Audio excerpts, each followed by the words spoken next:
Hey everybody, it's Valeriy, your local real estate broker. Yeah, hang on, let me reset. Okay, ready?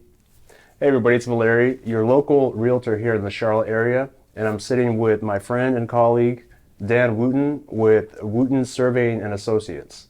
And he's been kind enough to take some time to sit here and talk about all things surveying. So Dan, first of all, thanks for coming out. I appreciate it. Thanks for having me.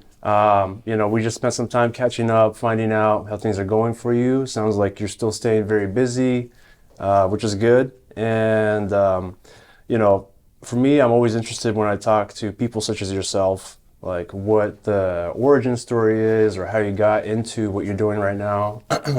For me personally, I love being a realtor, but one of the not like a dream job, but if I fantasize about another career, surveying would be one of them. Just because you're out in nature, your weather sometimes is good, sometimes is bad, but overall, I love being in nature.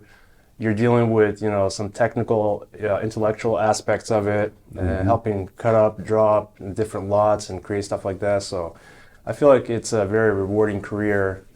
So sometimes I fantasize about it. But anyways, how did you end up getting into surveying, and where was your start?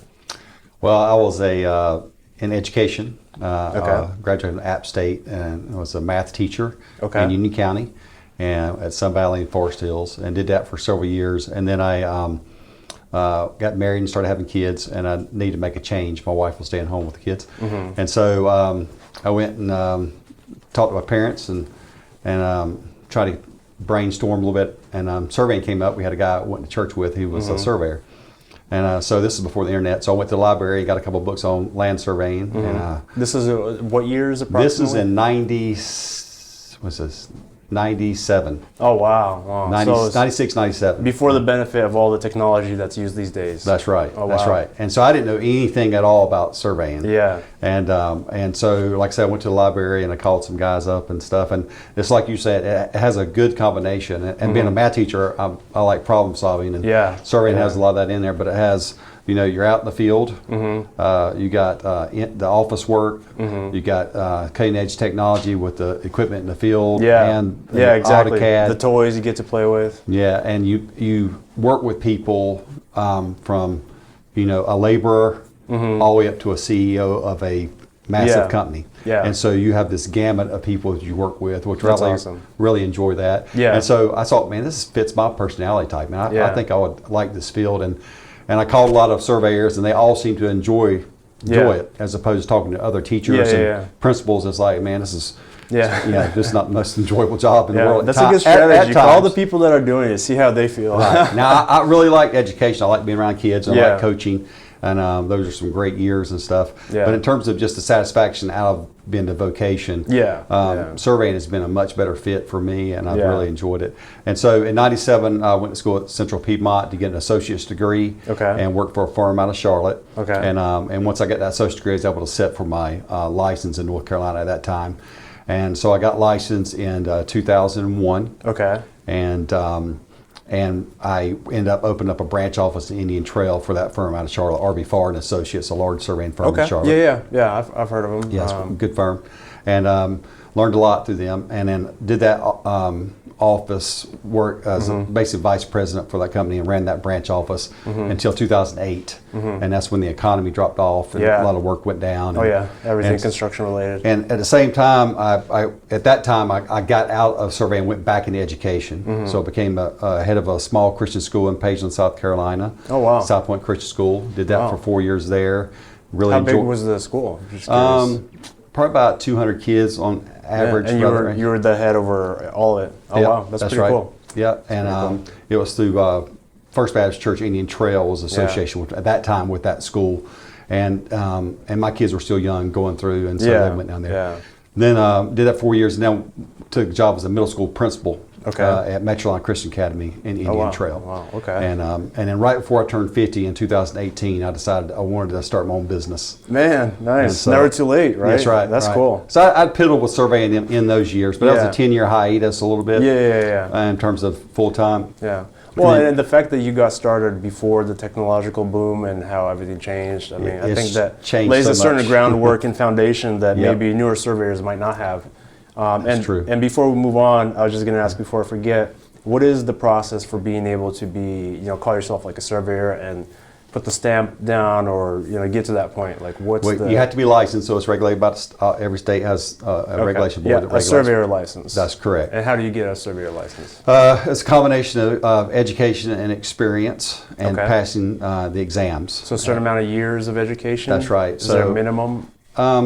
You have to have, in North Carolina now, there's several different routes to go it. You can actually get it by experience and an apprenticeship. Oh, wow. Now, that's cool. That started a few years ago. They should bring that back. That's a whole other conversation. That's apprenticeship programs. That's right. And then you can get it with an associate's degree. You could, with a certain number, let's say 5. I'm not sure what it is right now. I haven't looked at the rules lately, but say an associate's degree and 5 years experience. Or if you get a bachelor's degree in surveying, and then it'd be 2 years of experience on top of that. Oh, wow. Or something like that. So there's a certain amount of years you have to invest into it, which is good because you guys deal with serious and you have stuff. to have experience. The experience is the most valuable part of getting that license. I mean, you could take the schoolwork and then pass the exam, and you need that part. That's a very valuable part. Matter of fact, I know a lot of great surveyors in the field that's never got their license. They never got the academic part, and so they have trouble passing the test. You need the academic part also. But you need the field experience and the office experience over a period of years to be able to protect the public, because you go in the inner experience and start, so you're going to cause problems. Yeah, I mean, theory versus the real world. I mean, you learn a lot. So, and I agree with you. You need both components. So. That's right. Okay. So 2010-ish, or when did you get back into it? Or so from 2008, I just piddled with it for several years. Okay, closer towards like 2018. Yeah, 2018 is when I decided, to start my own business, and so I, formed Wooten Surveying and Associates, and started doing it. And I already had a word of mouth, a few different clients I'd worked with, and then didn't really do any advertisement, and just kept plugging away until my name got out there, and got some builders, home builders, and then got some real estate brokers or coordinators that would ask for some stuff, and then some developers would come along here and there, and I just gradually built up. And we have I guess it's six, 7 employees. Oh, wow. Range now. Wow, that's cool. Run 3 crews. So we've done pretty well, and I could definitely grow bigger. It's busy right now, but kind of slow growth is kind of the way I look at it. I'm with you there. I think it's better in these days to have a lean, nimble, company that you can turn on a dime if necessary, depending on the environment we're dealing with. It changes. But that's cool, man. I think 2018. I'm wondering if that's. I think it was around then when I reached out to you as well, and I remember you did great work, and it was close to then, wasn't it? Yeah, hooked you up with all my Slavic clients, and before I know it, I hear other people oh yeah, this guy, he's really good, Dan Wooten. I'm like, oh yeah, of course I know him. He's my top surveyor I go to. But thank you. It's great. I think the fact that you didn't really do much advertising, and your business spread or built and grew because of word of mouth advertising, attests to your experience, your quality, your knowledge. So that's awesome that the business has grown.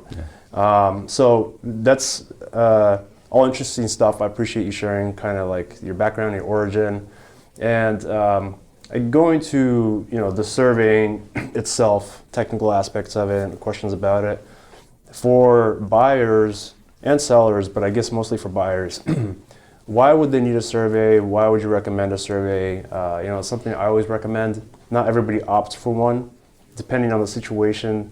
Sometimes there's an existing survey, sometimes there's a plat, sometimes you can find corners staked out with a metal detector, like I did on one of my properties.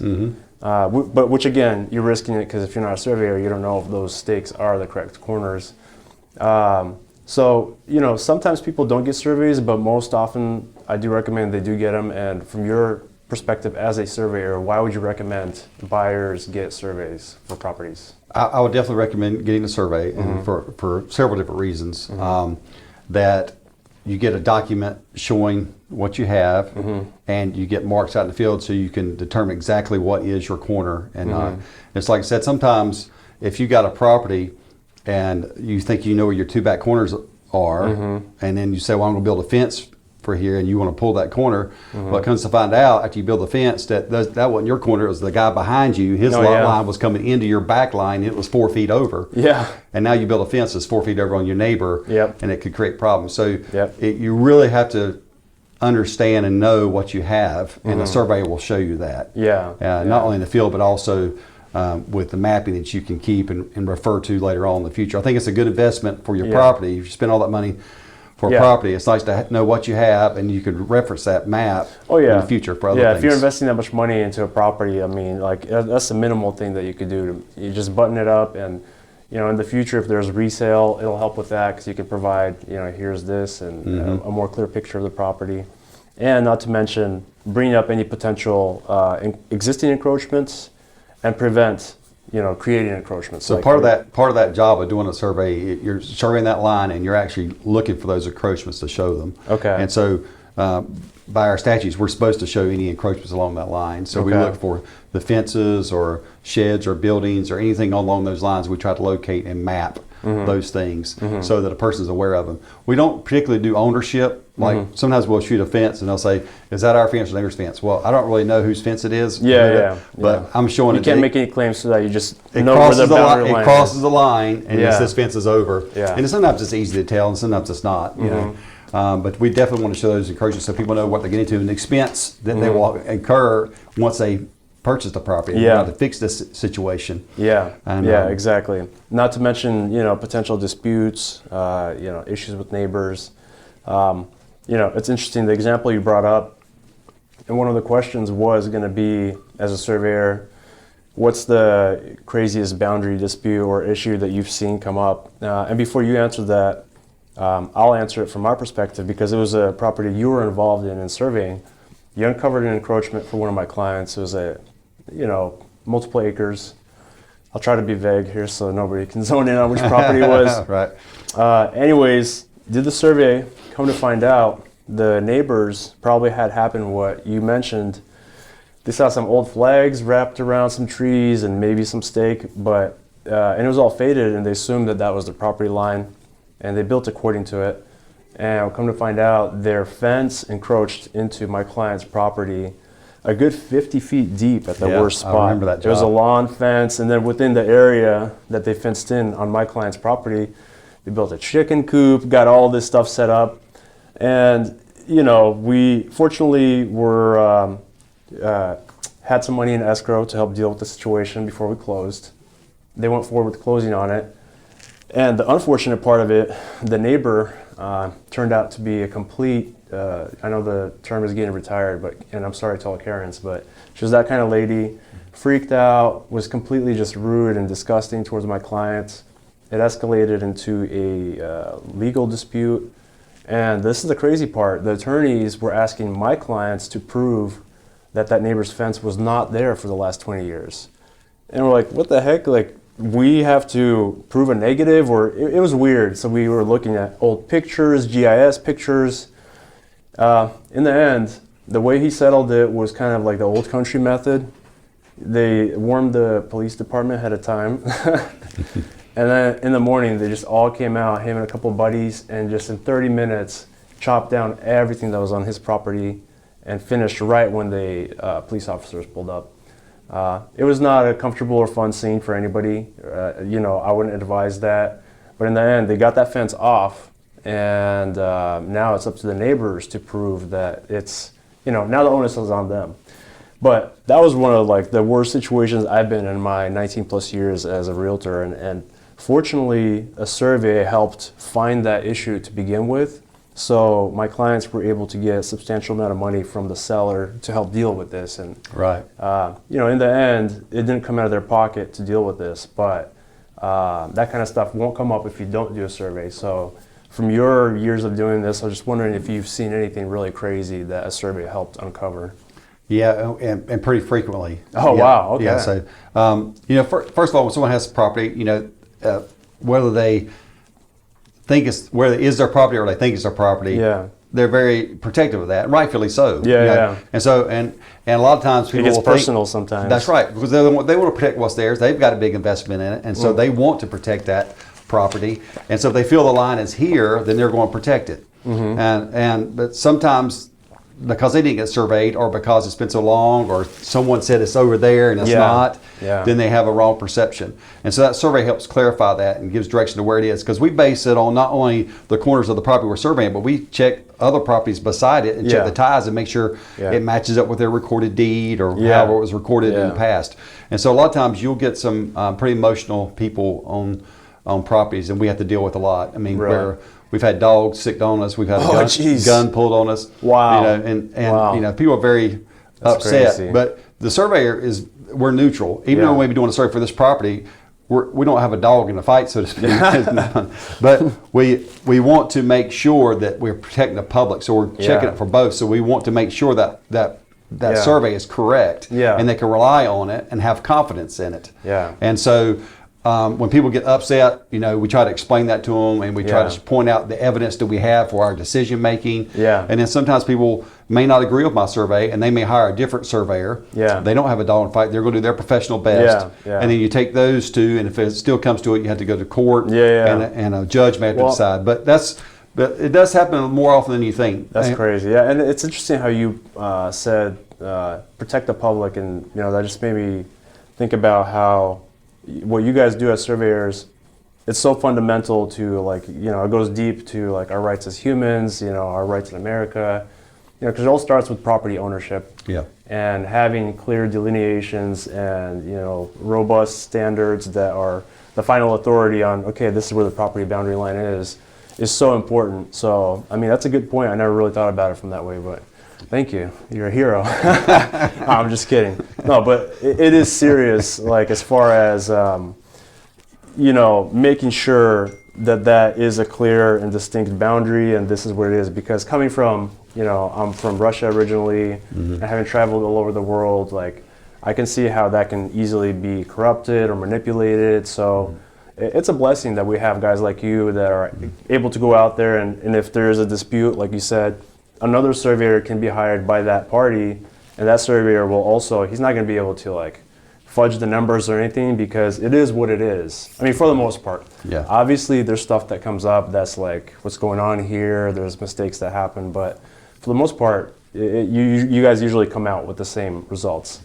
So, speaking to that, I guess if somebody has a survey that's pretty recent, would you still recommend getting a new surveyor for themselves, or what's your take on that? It depends on a lot of factors. I have recommended folks before that I don't think that you need a survey. And what do you mean, like, if that's like an instance? If they had like a recent survey with a couple of years, and I said there's no evidence of anything new being done. So, you know, it depends on how far back it was. You know, and it's maybe in your subdivision, and that, you know, you just say nothing's really taking place. Sometimes it'd be just kind of a waste of money. For them to if the corners are already marked up and the distances kind of pace off, makes sense. So they do a little bit of their due diligence. You may be able to get away with it, and, you know, maybe us, you know, and I've had that happen too, where it's like, it's not, you're just gonna waste your money, because, like, you know, it's clearly staked out, the paces, they match what it's supposed to be and all that. But if you're not familiar with the property at all, I would still 9 times out of 10 I suggest getting a survey. Absolutely.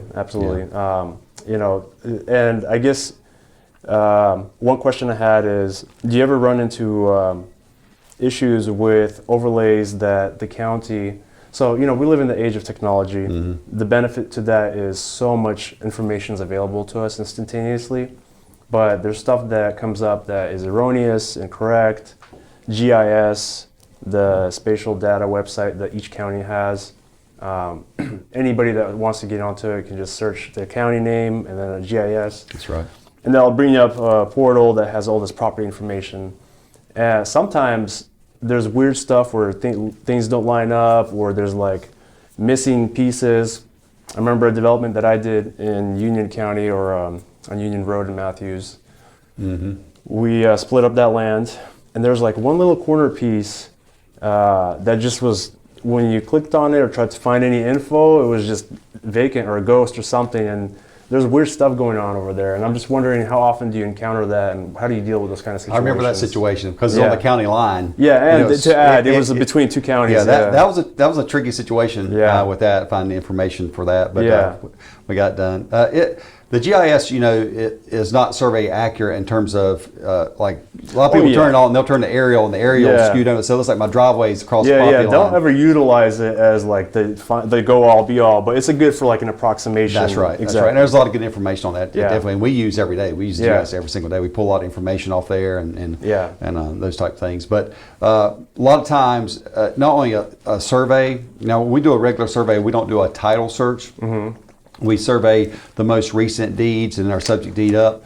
And so once we do that, that's pretty much the extent of our research on it. And I even put a disclaimer on there, title search was not performed for the Now, what would be the benefit of doing a title search associated with the survey? So do you guys do that sometimes? We don't actually. We'll go back and do the best we can, but we don't order like an official title search from a title company. But say if you got a property and maybe something looks funny, like there's sewers going across it. So there's an easement going across that property, but it's not pouring out in our deed. I need to go back. And I do a title search to see where was that easement recorded, so that I can put it on our map and reference it. And typically, if a buyer is using a closing attorney, the closing attorney does do a title search. So in conjunction with that and the survey, that will come up. So a lot of times attorneys, they'll send us these documents. They'll say, hey, there's this easement in this. We got on title search. So they do interface with you sometimes. Sometimes, and they'll say, can you address this on the survey? And we'll take it, we'll go through it, and we'll put it on the map and update it. So another benefit to getting a survey when you're buying a property, because the title search, if there is some legal description, then they can visualize it and put it on a survey. And that's more with you see a lot of that with commercial properties. There's a type of survey called an ALTA survey.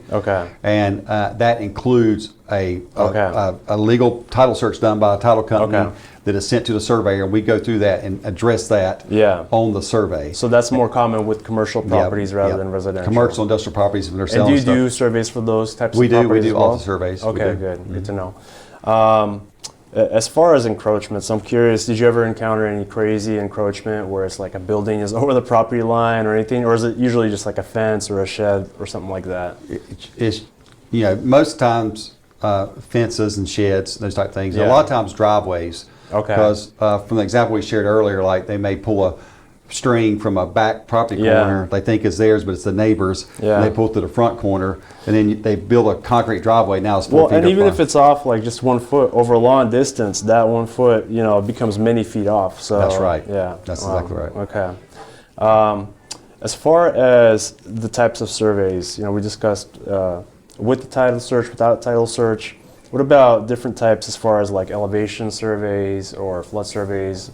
What other types of surveys are there, and do you guys do them? Does your firm do it? We do pretty much all the type of surveys except for we don't do DOT work and those type of things. But for example, if you got a developer who wants to develop a site, they'll want a survey and then typically a topographical survey.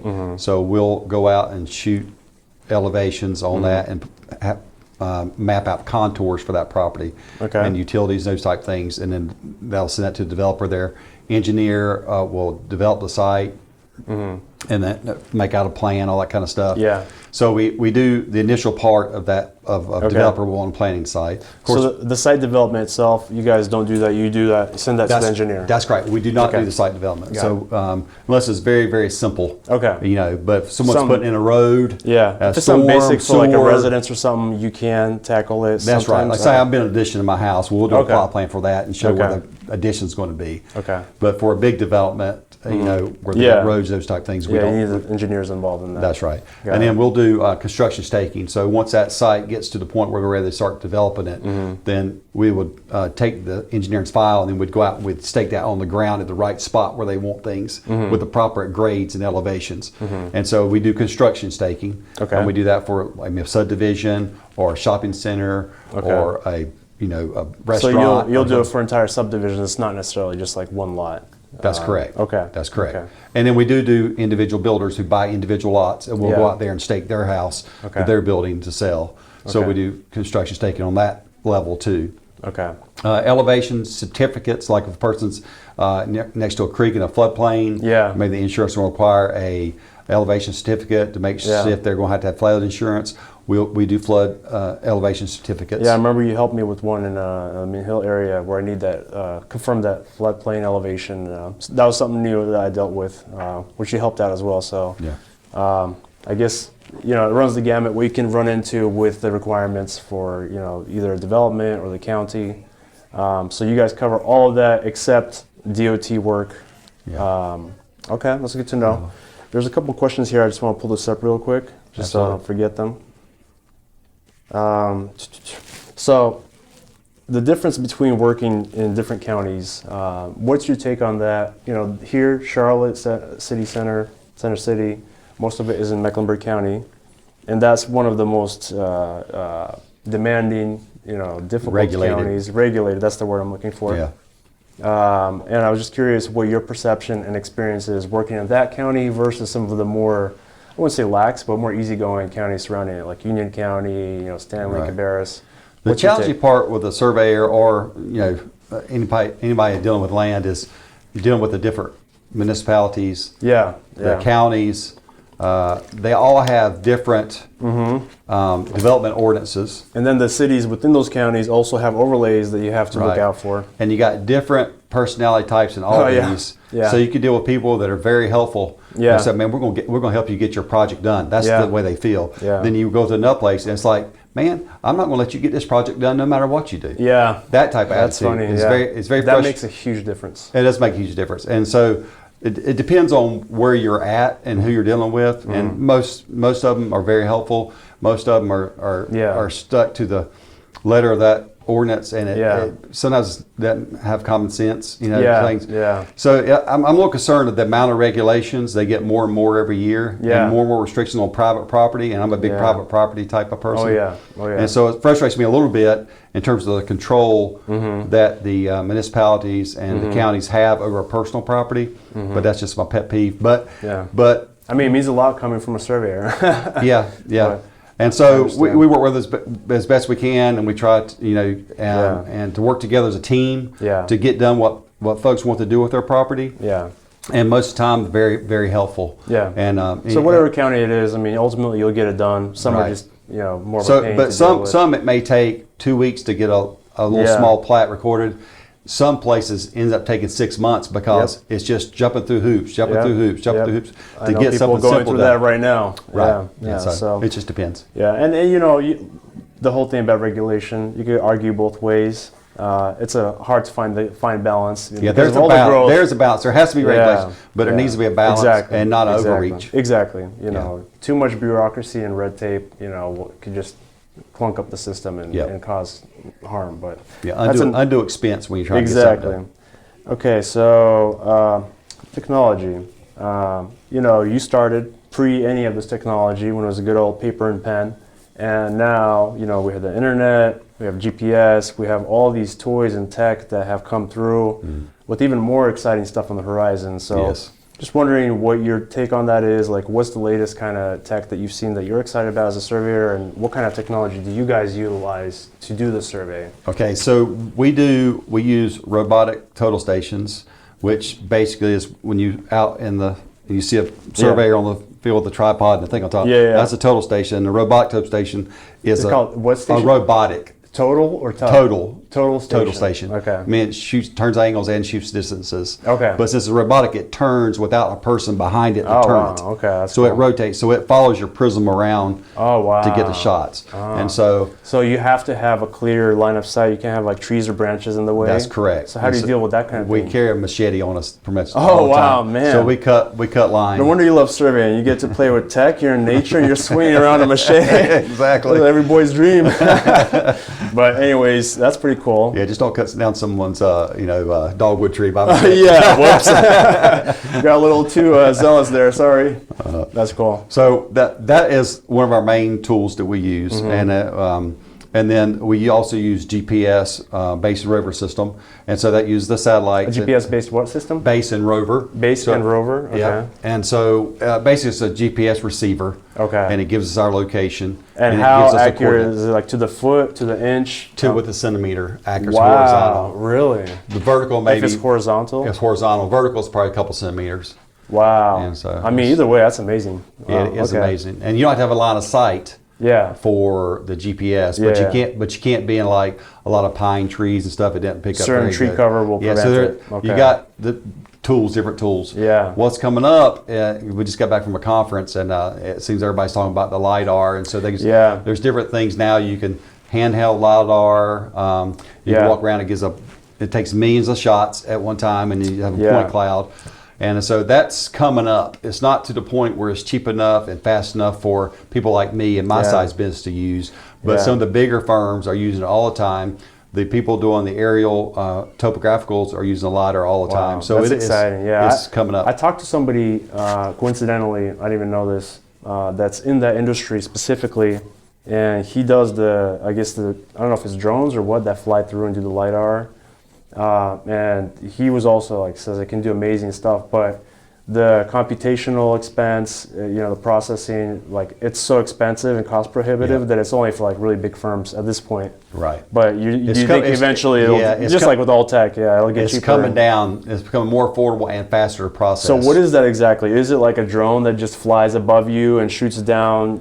So there's different ways to use the LiDAR. They can use a regular plane and that's how they do the topographical maps and overlays that GISs provide. Is that done by those LiDAR planes? Okay. Yeah, that's correct. And how accurate are those? Are they fairly? Yeah, they're pretty accurate. I mean, they fall in line. I use them all the time, and they've kind of fallen in line with slopes and topography. So it depends on the cover on it in terms of accuracy, but it's pretty good. So the planes are the older tech. So there's drones that do this now, correct? So now you do drones. You can send up drones and do it, and do the same thing, or you just a certain area. How much is a drone that does LiDAR? I'm just curious if you know off the top of your head. I want to say I have a friend in another firm, and they are looking into purchasing one, and I think right now, I think they're looking around $80,000. Oh, geez. I thought I was prepping myself for 20 or 30K. But a couple years ago, crazy. Some of the bigger firms were paying $250,000 for a drone with LiDAR. Wow. And so now it's coming down to under $100,000. Yeah.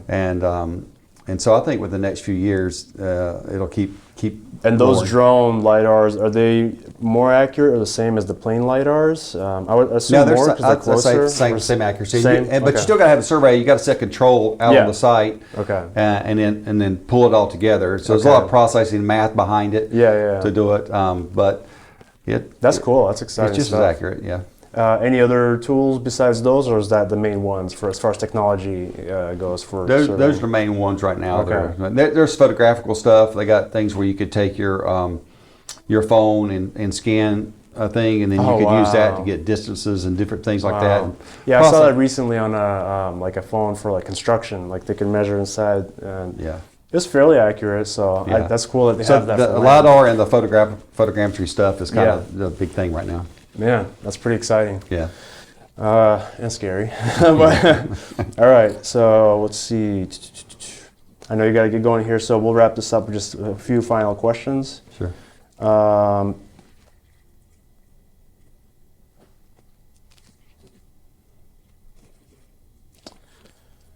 So, flooding. What's your advice on any kind of looking out for flooding? Do you have faith in the FEMA flood maps? Are they fairly accurate? And if it's not in a flood zone, it's good, or if it is in a flood zone, it's not good, or does that change over time? Well, they do update the FEMA flood maps, every few years, or however often the frequency they do it. Yeah. And that's what elevation certificates is for. So a lot of times there'll be a home near a flood line, and then the lender will require an elevation certificate to see what. So to make sure that if it does flood up to that 100-year flood line or the 500-year flood line, the house won't get damaged or whatever else. But you never know. You may have something like we had in Western North Carolina where you have an unusual 1,000-year type flood type event or something. Hurricane in the mountains. Who thought that was possible? It's crazy. So, but those elevation certificates help the lenders not only determine that, but the homeowner what kind of risk is Do you involved. see flood lines changing over time from your experience? Have you seen those revisions come through, or an area that used to be and in a you could flood? even revise them for your own person. Say a person has a part of their home in the flood line, but their finished floor elevation is high enough to where it's outside the flood. And so you could take a structure out of the floodplain by doing a letter of map revision. And sometimes that has to be done. In different scenarios. And so there are small revisions done throughout. And when my parents first moved here, they actually bought a property partially floodplain. They were able to build a house. It had to be a certain height, and out of the 8 years they lived there, once or twice during torrential storms for a day, it came up like close to the crawl space, maybe got a little in the crawl space, and that was it. So even with flooded lots, you still could potentially build nearby or within a vicinity as long as they're getting better and better. The data they're accumulating with the LiDAR and all the information, those flood lines are getting pretty good. And the other thing to look out for while we're on this topic is developments that happen and they're not done the right way. Sometimes new flood paths will get created and water will get drained into some area that it didn't used to. And that's a bigger issue that sometimes the county deals with. And sometimes a developer will say, all right, there's a draw going through here, I want to do a flood study. And they'll, it won't be done by FEMA or through FEMA, but they'll do a flood study and figure out how much water's coming there and then where the flood line would end up in that area or something. And that's part of the reason why those retaining ponds are required with certain size requirements or certain size builds. Okay, and then last questions. Let's see if there's a good one. Oh, I think we covered all the good ones. Dang, that was quick and efficient. Well, I guess the last question, and this is just a freebie, is like, did you ever encounter anything like cool or historical or anything like that about Charlotte area? One of the coolest, this was in Waxhaw area in Union County. And we were doing a survey for a developer. He's subdividing 7 or 8 10-acre lots. And along the line, one of my guys noticed some grave markers. And so he just went over there curious and wanted to see what it was. And it was actually from the Revolutionary War. What? So it was really cool. So we went over there and that's crazy. All of us went out there and checked it out. That's so cool. And it was out kind of really in the middle of nowhere. It was really wow. Did he have to do anything special with it? It was off the property. Oh, whew. So it's off the property. Oh, jeez. Hey, let's move these stones a little bit. We're so close. Wow, that's crazy. So that's kind of interesting. That's amazing. I love history. North Carolina is one of the oldest colonies originally in the state, so that's cool that you got to encounter that. It's interesting because you'll be out in the middle of nowhere thinking not a human being's been out here forever, and then you'll stumble across a property corner. Or something like that. It's really amazing. That's crazy. It's a nice field to be in. I enjoy it. That's awesome. Well, Dan, thank you so much. I know you want to let you go. Thank you. I appreciate it. It's been a great conversation. Covered a lot of interesting topics, and honestly, I could probably chat another 2 hours about this stuff, but we'll save that for next time, possibly. Sounds great. Thank you. And if anybody wants to reach out to you, what would be the best way to do that? The best way to reach out is email. Okay. Because sometimes I'm out in the field, I don't answer the phone. Do you want to spell out the email? It's dwooten, that's DWOOTEN, at wootensurveying.com. dwooten@wootensurveying.com. All right, perfect. Well, thanks again, Dan, and we'll let you go. Thanks. How are we doing?